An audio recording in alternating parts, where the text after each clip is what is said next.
तो हमारा आज का टॉपिक है नेशनल इनकम चैप्टर है और टॉपिक का नाम है items not included in national income. जब आप नेशनल इनकम निकाल रहे होंगे ना, तब कुछ आइटम ऐसी हैं जो नेशनल इनकम में इंक्लूड नहीं होंगी, नॉट इंक्लूडेड इन नेशनल। उसमें सबसे पहली आइटम है ट्रांसफर इनकम। कौन सी? Transfer income. ट्रांसफर इनकम को हम इंक्लूड नहीं करते। ट्रांसफर इनकम होती क्या है? चैप्टर के शुरू में ही पढ़ाया गया था कि ट्रांसफर इनकम वो इनकम होती है जो फ्री में मिल जाए, बिना मेहनत के। जो मेहनत वाली इनकम होती है उन्हें हम क्या बोलते हैं? Factor income. फ्री की इनकम को हम क्या बोलते हैं? Transfer income. तो ट्रांसफर इनकम वो है जो बिना किसी मेहनत के मिल जाए, वो हमारे लिए क्या है? ट्रांसफर। तो ट्रांसफर इनकम नेशनल इनकम में इंक्लूड नहीं होती। Second, compulsory transfer payment. क्या बोला? Compulsory transfer payment. जैसे टैक्सेस, सारे के सारे टैक्सेस क्या होते हैं? Compulsory transfer payment. मैंने किसी को पेमेंट करी पर बदले में कुछ, तो वो है कंपल्सरी ट्रांसफर पेमेंट। और करनी भी जरूरी है, नहीं करोगे तो पिटाई होगी। गवर्नमेंट कहती है टैक्स तो देना पड़ेगा। मैंने कहा तुम टैक्स के बदले क्या दोगे? कह रहे हम कुछ नहीं देंगे, पर तुम्हें हमें टैक्स देना ही पड़ेगा।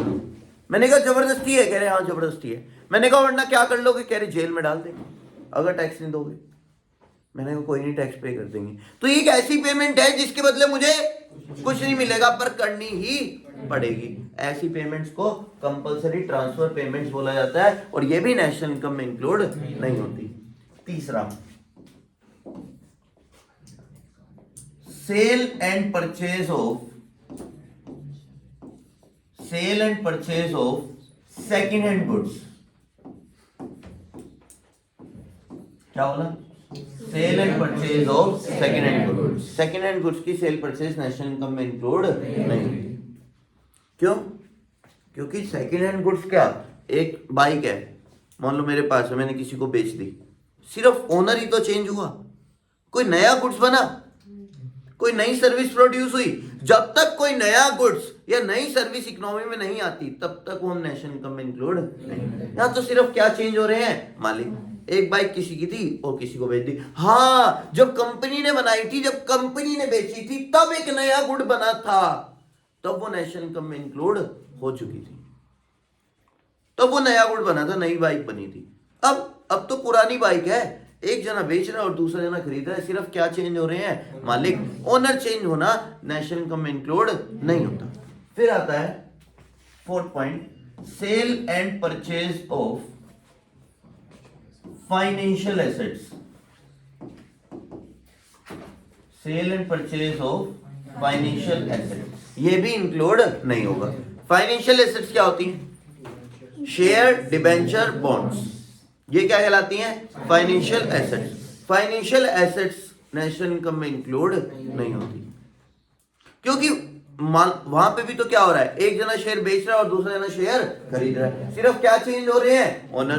कोई नया कुछ बन रहा है क्या? नहीं बन रहा, तो वो नेशनल इनकम में इंक्लूड नहीं होगा। ठीक है, एक और सुनो,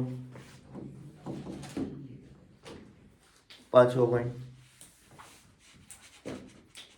इंटर फर्म पेमेंट। क्या है? Inter firm payment. गजब का वर्ड।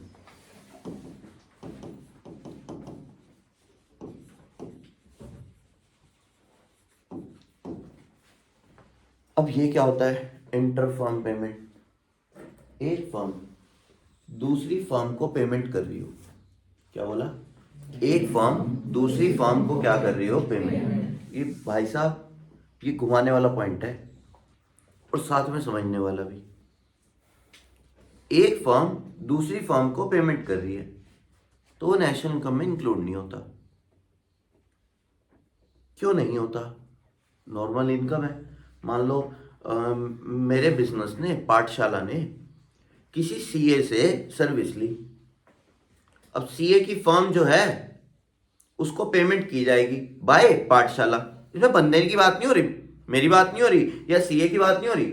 सीए की जो फर्म है और जो मेरी फर्म है, मेरी फर्म का नाम पाठशाला और उधर सीए की फर्म, तो पाठशाला ने किसको पेमेंट करी? सीए की फर्म को, तो नेशनल इनकम में इंक्लूड नहीं होगा। क्यों नहीं होगा? फर्म की आपस की ट्रांजैक्शन नॉर्मली सीए फर्म की इनकम हो गई, मेरे लिए क्या हो गया? खर्चा। मेरा खर्चा एक्सपेंडिचर मेथड में आना चाहिए और उसकी इनकम कहां आनी चाहिए? इनकम मेथड में। पर ना उसकी इनकम इनकम मेथड में जुड़ेगी, ना मेरा खर्चा एक्सपेंडिचर में। तुम्हें याद है?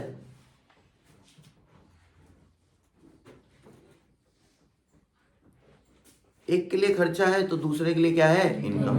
पर पता शर्त क्या होनी चाहिए?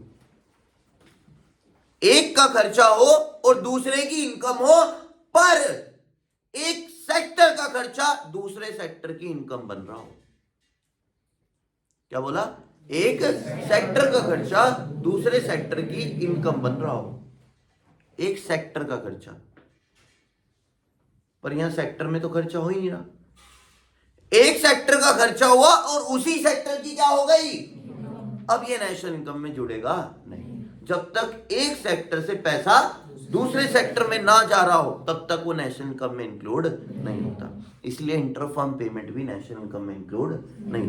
पैसा एक ही सेक्टर में घूम गया तो वो इनकम नहीं मानी जाती, वो नेशनल इनकम में इंक्लूड नहीं होती। कितने आइटम्स हो गए? जल्दी से पढ़ेंगे। पहला, transfer income, compulsory transfer payment, sale and purchase of second hand goods, sale and purchase of, और इंटरफर्म पेमेंट। एक और बता दूं, बुरा तो नहीं मानोगे तुम लोग, नेशनल डेब्ट इंटरेस्ट। ओ माय गॉड, ये क्या बोल दिया? नेशनल डेब्ट इंटरेस्ट। मजेदार चीजें हैं, इतनी गजब की चीजें कोई सोच नहीं सकता। नेशनल डेब्ट इंटरेस्ट,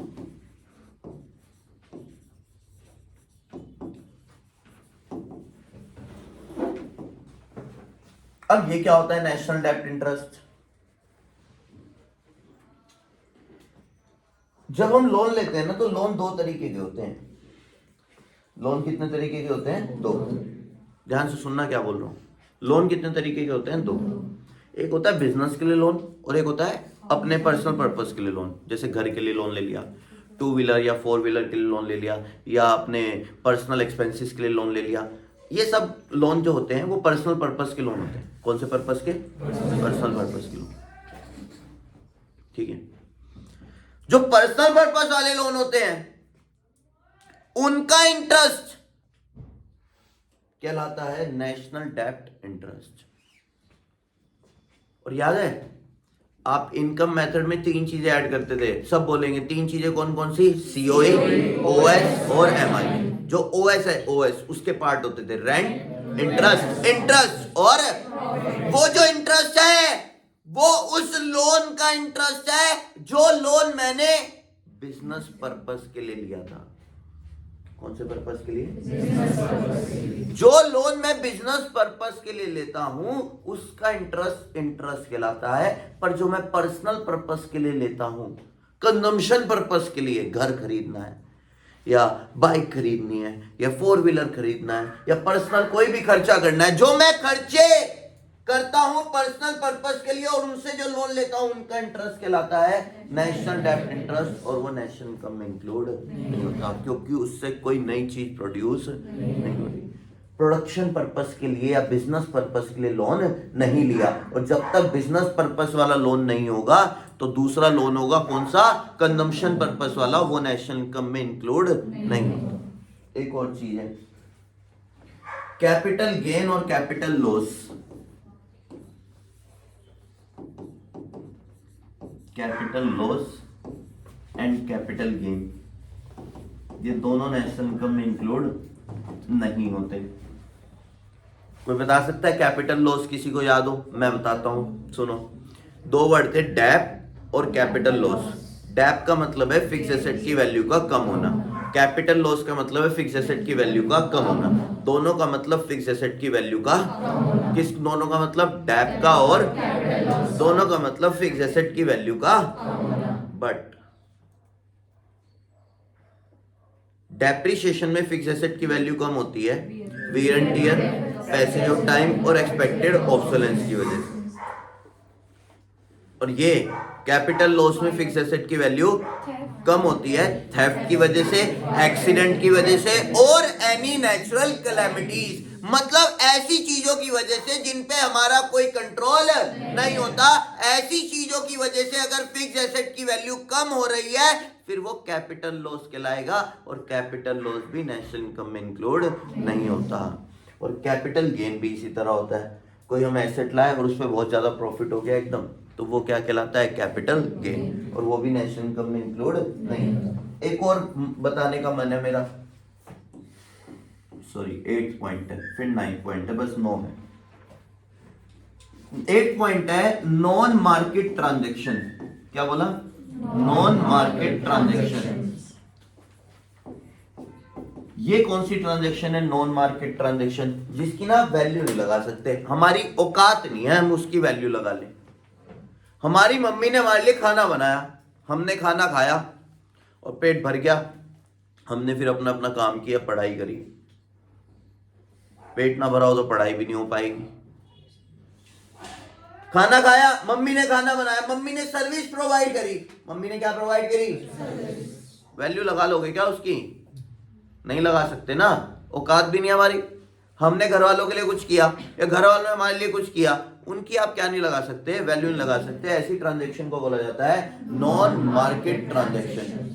इनकी वैल्यू नहीं लग सकती तो नेशनल इनकम में कैसे ही जुड़ेगा? कितनी वैल्यू जोड़ोगे नेशनल इनकम में? इन्हें कई लोग डोमेस्टिक ट्रांजेक्शन भी बोलते हैं या नॉन मॉनेटरी भी बोलते हैं। नॉन मार्केट, नॉन मॉनेटरी या डोमेस्टिक ट्रांजेक्शन, इनकी हम वैल्यू नहीं लगा सकते, हमारी औकात ही नहीं है। और लास्ट है विंडफॉल गेन्स।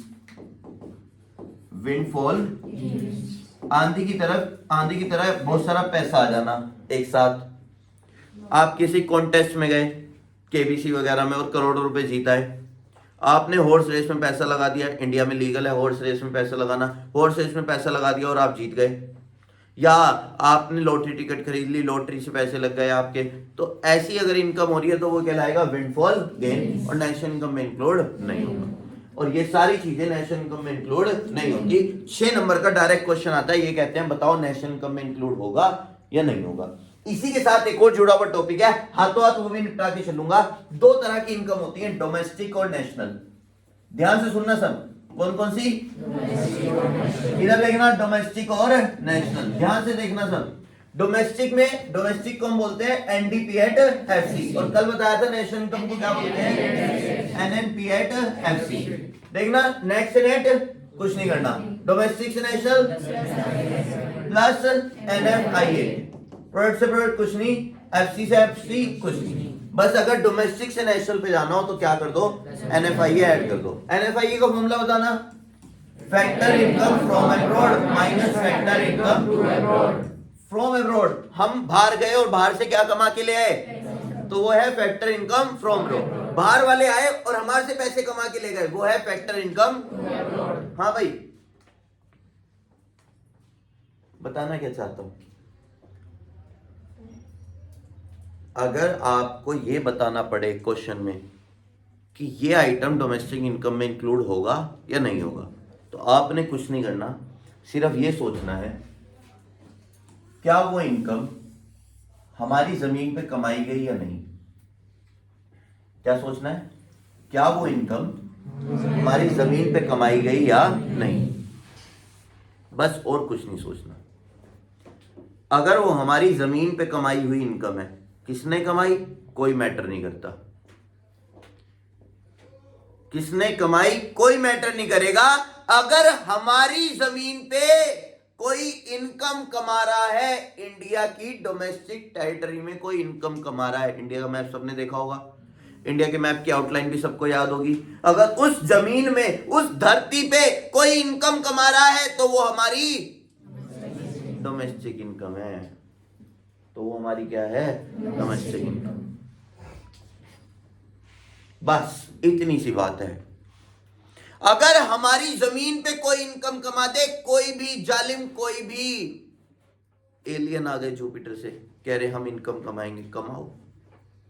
अगर हमारी जमीन पे इनकम कमाई जा रही है तो वो कहां पे काउंट होगी, हमारी डोमेस्टिक इनकम में। बस इतनी सी बात याद रखनी है। बस इसमें थोड़ा सा खेल है, खेलेंगे मजा आएगा, खेल के बिना क्या मजा। जैसे जैसे उसमें रोडीज में टास्क मिलते हैं, कितने इजी टास्क होते हैं, पर उसमें थोड़ा ट्विस्ट कर देते हैं, वैसे यहाँ पे ये तुम्हारा रोडीज चल रहा है क्लास 12th का, लेवल घटा दिया रोडीज बोल के। अच्छा तो स्प्लिट्स विला बोल दूं, स्प्लिट्स विला वो भी तो आता है उसका प्रोग्राम। आए तो गंदे गंदी चीजें देख रहा हूँ। अबे वो फियर वाला, वो रोहित शेट्टी वाला, खतरों की खिलाड़ियाँ, तो फिर ये खतरों की खिलाड़ी है भाई, बंदे कह रहे हैं। वासु भी खुश हो गया। उसमें भाई अजीब अजीब काम कराते हैं, ऐसे वो कॉकरोच वाले उसमें डाल दिया टब में, हाँ कह रहे कॉकरोच खाओ जैम लगा के। तो सुनो इधर, डोमेस्टिक इनकम क्या, हमारी टेरिटरी में कोई भी इनकम कमा दे, कोई भी का मतलब है कोई भी, उससे मैटर नहीं करता कौन कमा रहा है। अगर हमारी जमीन पे इनकम कमा रहे हो तो हमारी कहाँ काउंट होगी, डोमेस्टिक। पर इसमें खेल है, खेल कैसा, हर कंट्री की एम्बेसी होती है दूसरी कंट्री में। मान लो ये इंडिया है पूरा ब्लू वाला, और इसके अंदर एक यूएसए की एम्बेसी है, अमेरिका की एम्बेसी है। फिर ये जितना एरिया है ना, जितना मैंने ये डार्क करा है, ये एरिया हमारा एरिया नहीं है। फिर ये जमीन किसकी जमीन मान ली जाएगी, यूएसए की। और यहां पे कमाई जाने वाली इनकम अब हमारी धरती पे नहीं है, ये किसकी धरती मान ली जाएगी, यूएसए। सर ये तो इंडिया में है, फिर वही बात मान ली जाएगी, है इंडिया में ही, पर ये किसकी जमीन मान ली जाएगी, ऐसे ही सर अमेरिका में हमारी जमीन होगी, ये अमेरिका में हमारी जमीन है, इंडिया की एम्बेसी है, तो फिर ये हमारी जमीन है, हाँ फिर ये किसकी जमीन है, हमारी जमीन। तो फिर सर यहां पे कमाई जाने वाली इनकम, यहां पे कमाई जाने वाली इनकम इंडिया की क्या मान ली जाएगी, डोमेस्टिक इनकम। देखो कहने का मतलब ये है, हम देशों ने थोड़ी थोड़ी क्या एक्सचेंज कर रखी है, जमीन। अमेरिका में थोड़ी हमारी जमीन है, ऐसी हमारी जमीन अमेरिका में, और अमेरिका की जमीन हमारे हैं। हमने थोड़ी थोड़ी क्या एक्सचेंज कर ली है, जमीन, बस और कुछ नहीं। यही कहलाता है एम्बेसी का खेल। ठीक है, दूसरी बात, मान लो हमारा कोई एयरक्राफ्ट इंडिया से उड़ के अमेरिका गया, इंडिया से उड़ के कहां गया, यहां से पैसेंजर बिठा के ले गया, और वहां से भी पैसेंजर बिठा के लाया। बताओ किसकी डोमेस्टिक में आएगा, दोनों टाइम। यहां से बिठा के ले गया, हमारी डोमेस्टिक में आएगा, वहां से बिठा के लेके आया तो भी हमारी डोमेस्टिक में आएगा, क्योंकि उसका नेचर ऑफ वर्क ऐसा है, उसे एक देश से दूसरे देश जाना पड़ता है। फिर जमीन नहीं देखी जाएगी, फिर ये देखा जाएगा स्पेसक्राफ्ट कहाँ का है, मतलब एयरक्राफ्ट, स्पेसक्राफ्ट बोलते हैं, एयरक्राफ्ट कहाँ का है। एयरक्राफ्ट अगर हमारा है तो फिर बस हमारी जमीन मान ली जाएगी, फिर जमीन का कोई फोकस नहीं। ऐसे ही शिप वेसल का काम भी यही है। शिप वेसल घूम के कहाँ गया, अमेरिका, और वहां से घूम के यहाँ आ गया। फिर भी उसका नेचर ऑफ वर्क ऐसा ही है, तो भी यही माना जाएगा शिप वेसल कहीं से भी कुछ भी इनकम कमा रहा हो, अगर इंडिया का शिप वेसल है तो इंडिया की डोमेस्टिक में काउंट होगा। ठीक है, एक और बात सुनो, मान लो ये WHO आ गया हमारे यहाँ, कौन आ गया, ये WTO कह लो, वर्ल्ड ट्रेड ऑर्गेनाइजेशन, उनकी ब्रांच है यहाँ पे, मतलब एक इंटरनेशनल ऑर्गेनाइजेशन है, वर्ल्ड हेल्थ ऑर्गेनाइजेशन, इंटरनेशनल कोई सी भी ऑर्गेनाइजेशन हो, वर्ल्ड बैंक हो या वर्ल्ड ट्रेड ऑर्गेनाइजेशन हो, कोई सी भी ऐसी इंटरनेशनल ऑर्गेनाइजेशन की ब्रांच है हमारे यहाँ, वो एरिया भी फिर हमारा एरिया नहीं माना जाता। जितने एरिया में ब्रांच है वो एरिया हमारा एरिया नहीं माना जाता। तो हमने अपना एरिया थोड़ा बहुत तो बाकी देशों को दे रखा है, और कुछ कुछ इंटरनेशनल ऑर्गेनाइजेशन को दे रखा है, वो हमारा एरिया नहीं है। ऐसे ही हमारी जमीन बाकी देशों में भी है, पर फिर वो हमारा एरिया है। सारा खेल एरिया का है। अगर हमारी जमीन पे कोई इनकम कमा रहा है तो वो हमारी क्या मान ली जाएगी, डोमेस्टिक इनकम। अब बात करते हैं नेशनल इनकम की। नेशनल इनकम पे फोकस जमीन पे है ही नहीं, नेशनल इनकम पे फोकस है बंदे पे। अगर हमारे यहाँ का रेजिडेंट है, सिटीजन नहीं, हमारे यहाँ का रेजिडेंट है, हमारे यहाँ का रेजिडेंट है, इंडियन रेजिडेंट है, क्या है? Indian resident. पूरे वर्ल्ड में कहीं भी इनकम कमा रहा हो, चाहे इंडिया में चाहे इंडिया से बाहर, कुछ नहीं देखना, कुछ नहीं देखना, आंखें बंद कर लेना और सिर्फ ये फोकस करना, अगर हमारा बंदा हमारा बंदा हमारा बंदा कहीं भी क्या कमा रहा हो पूरे वर्ल्ड में, अगर हमारा रेजिडेंट है तो फिर हमारी कहां पे आएगी? नेशनल।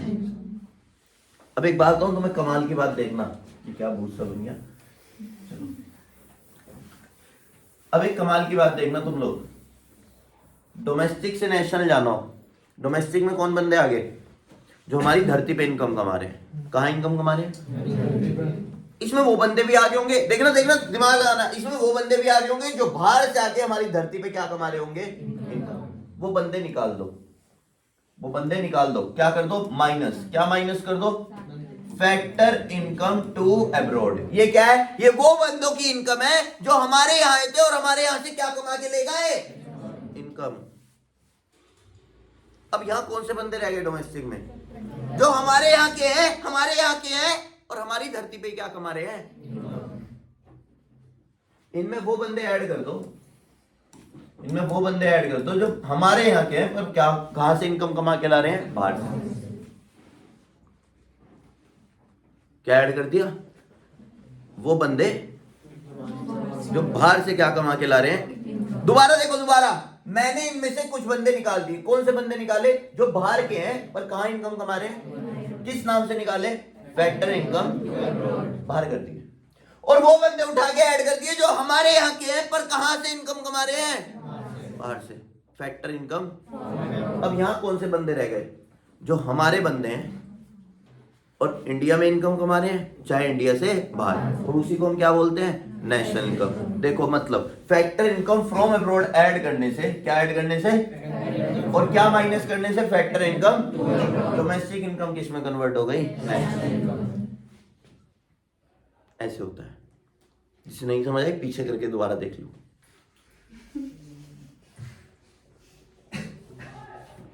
तो इस बात को ध्यान से सुनना, कैसे फॉर्मूले बने हैं, क्या सोच के फॉर्मूले बने हैं। अब मेरा मन है एक और टॉपिक पढ़ा दूं मैं तुम्हें, फिर हम इस चैप्टर को कंक्लूड कर देंगे, खत्म कर देंगे। इस टॉपिक का नाम है जीडीपी एंड वेलफेयर। क्या है? GDP and welfare. जरूरी नहीं है हमने जो स्केड्यूल बनाया बिल्कुल हम एग्जैक्टली उसी के हिसाब से चले, हो ही नहीं पाएगा। प्लान्स को थोड़ा बहुत चेंज करना पड़ता है अकॉर्डिंग टू सिचुएशन। नहीं हुआ 2 दिन में चैप्टर पूरा तो क्या हुआ? अब मैं बातें थोड़ा ना छोड़ दूंगा। अब तीसरा दिन लग गया तो लग गया, अगले दिन क्वेश्चन कर लेंगे। कोई और चैप्टर ऐसा होगा जो तेजी से हो जाएगा, या फिर हमने गैप दे ही रखा है कि एक आधा दिन अपना कवर कर लेंगे, है ना? तो ऐसे ही चलेगा, टेंशन ना। जीडीपी एंड वेलफेयर, कोई जल्दी का काम नहीं। बस एक बात मैं दोबारा रिपीट करूंगा कि पेपर की वजह से कोई छुट्टी ना मारना, क्योंकि जो आज नहीं आए मैं उन्हें निकालने वाला हूँ इस बैच से। वो अपना 4 बजे ही आए, उनका औकात नहीं है इस बैच में आने की। होमवर्क होने रहे बंदों से, जिन्होंने कल होमवर्क नहीं दिखाया उन्हें भी बाहर कर दूंगा।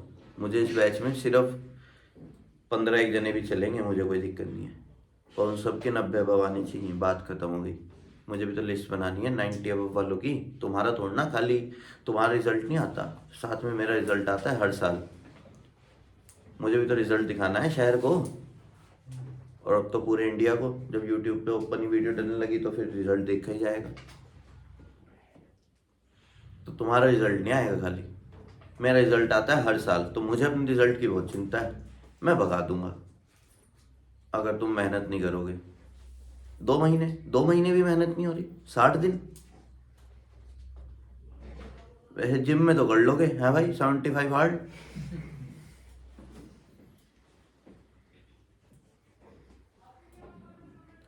तो ऐसे नहीं है, आप मेहनत करो, हम आपके साथ खड़े हैं। जैसे कहोगे वैसे क्वेश्चन कर लेंगे, कोई दिक्कत वाली बात ही नहीं है। इसमें क्या हुआ? क्वेश्चन तुम्हें बना बना के भेजे जा रहे, और इससे ज़्यादा क्या करा जाए? गोली मार दो।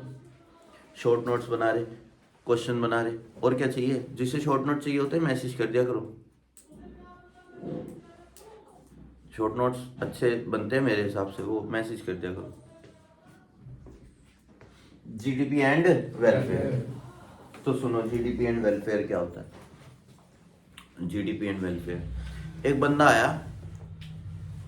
कि कहने लगा सर जितना जीडीपी उतना वेलफेयर, जितना जीडीपी उतना वेलफेयर। बात सही है। जिस कंट्री का जीडीपी ज़्यादा होता है वहाँ के लोग ज़्यादा वेलफेयर में रहते हैं, मतलब ज़्यादा सुखी रहते हैं, ज़्यादा खुश रहते हैं, क्योंकि उनकी इनकम ज़्यादा हो रही होती है। मैंने कहा यार तेरी बात सही है। कह रहा हाँ सर मैं तो सही बोलता हूँ। मैं सही कुछ नहीं बोलता, हर जगह ऐसा नहीं होता। हर जगह ऐसा नहीं होता कि जीडीपी बढ़ेगा तो साथ में वेलफेयर भी होगा ही होगा, ऐसा कोई कंपलसरी नहीं है। कह रहा होता ही है। मैं नहीं होता, कंपलसरी छोड़ना है, ऐसा हर जगह नहीं होता कि जीडीपी बढ़ रहा हो तो साथ में क्या बढ़े, वेलफेयर। इसकी कुछ लिमिटेशंस है, मुझे आज वही पढ़ानी है। लिमिटेशंस ऑफ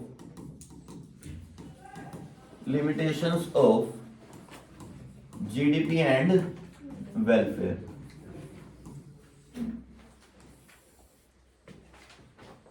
क्या बोला? Limitations of GDP and welfare.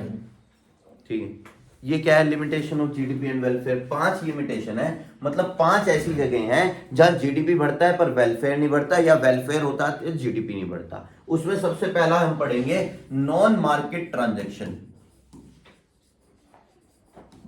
क्या? Non market transactions.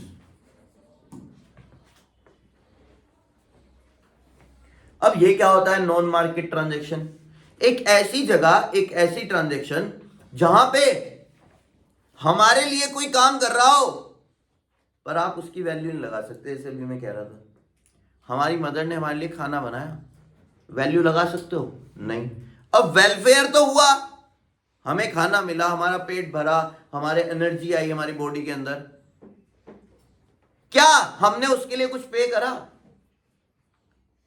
घर वाले बच्चों को भेज देते हैं कि जा बाजार से दही ले आ, धनिया पुदीना ले आ, भेज देते हैं ना, क्या बदले में कुछ मिलता है? नहीं, क्योंकि ये काम हमने घर वालों के लिए करा। हमारे पड़ोस में लोग हैं किचन गार्डनिंग करते हैं, घर में ही कुछ ना कुछ उगा लेते हैं जिससे उन्हें फ्रेश फ्रूट मिल जाए, ये अपने घर वालों के लिए करते हैं। क्या कुछ बदले में मांगते होंगे, मैंने गार्डनिंग करी मुझे 100 रुपए दो, ऐसे थोड़ा। तो जो काम हम घर वालों के लिए करते हैं वो कहलाती है नॉन मार्केट ट्रांजैक्शन, जिसकी क्या नहीं लगा सकते, वैल्यू नहीं लगा सकते। और वैल्यू नहीं लगा सकते तो जीडीपी में काउंट नहीं होगा। पर वेलफेयर तो हुआ है, फ्रेश फ्रूट्स मिले यहाँ पे खाने को, खाना मिला है, तो फ्रेश चीजें मिली है ना, तो कहां से? जीडीपी बढ़ा ही नहीं पर वेलफेयर तो हुआ। और वो बंदा आके कह रहा था सर जितना ज्यादा जीडीपी उतना ज्यादा वेलफेयर। तो मैंने उसे ऐसी सिचुएशन दिखाई कि देख वेलफेयर हुआ पर जीडीपी नहीं बढ़ा। कह रहा सर चलो एक बता दिया और बताओ। मैंने कहा एक्सटर्नलिटीज। क्या बोला? एक्सटर्नलिटीज 2 तरह की होती हैं, पॉजिटिव और नेगेटिव। पॉजिटिव एक्सटर्नलिटीज क्या? हमने किसी को फायदा पहुंचाया पर बदले में कुछ रिवॉर्ड नहीं मिला। बदले में कुछ रिवॉर्ड, मान लो पीहू है, पीहू ने एक गार्डन बनवा दिया, हम सब उसमें घूमने गए पर बदले में हमने कोई ने पेमेंट नहीं करी, तो वेलफेयर हुआ पर जीडीपी नहीं बढ़ा। और नेगेटिव एक्सटर्नलिटीज, मान लो नंदिनी की एक फैक्ट्री है, फैक्ट्री में प्रोडक्शन हो रहा है, प्रोडक्शन हो रहा है तो जीडीपी बढ़ रहा है पर उससे पोल्यूशन भी हो रहा है, वेलफेयर कम हो गया। तो जीडीपी बढ़ा पर वेलफेयर, ये क्या कहलाता है? एक्सटर्नलिटीज। हम किसी को कोई फायदा पहुंचाएं बदले में कोई रिवॉर्ड ना मिले, हम किसी को कोई नुकसान पहुंचाएं बदले में कुछ पनिशमेंट ना मिले। इन्होंने फायदा पहुंचाया, इन्होंने नुकसान, ना इन्हें रिवॉर्ड मिला ना इन्हें punishment. That is called externality. अब यहाँ पे वेलफेयर हो रहा है, जीडीपी नहीं बढ़ रहा, या जीडीपी बढ़ रहा है पर वेलफेयर नहीं हो रहा। तो हर जगह ऐसा नहीं होता कि जीडीपी बढ़े तो वेलफेयर भी हो ही हो, ऐसा कोई कंपलसरी नहीं। हाँ, नॉर्मली ऐसा ही होता है कि जीडीपी बढ़ता है तो साथ के साथ कौन बढ़ता है? वेलफेयर। ठीक है, एक और पॉइंट बता देता हूं, रेट ऑफ पॉपुलेशन ग्रोथ। क्या बोला? अब ये क्या है रेट ऑफ पॉपुलेशन ग्रोथ, वो भी सुनो। रेट ऑफ पॉपुलेशन ग्रोथ का मतलब है कि मैंने उस बंदे को कहा, मैंने कहा यार तेरा जो जीडीपी है ना, जीडीपी झूठा है, झूठा। कह रहा क्या मतलब? मैंने कहा यार पॉपुलेशन कितनी स्पीड से बढ़ती है, कह रहा सर हमारे यहाँ तो इंडियन पॉपुलेशन लगभग 10% हर साल बढ़ जाती है।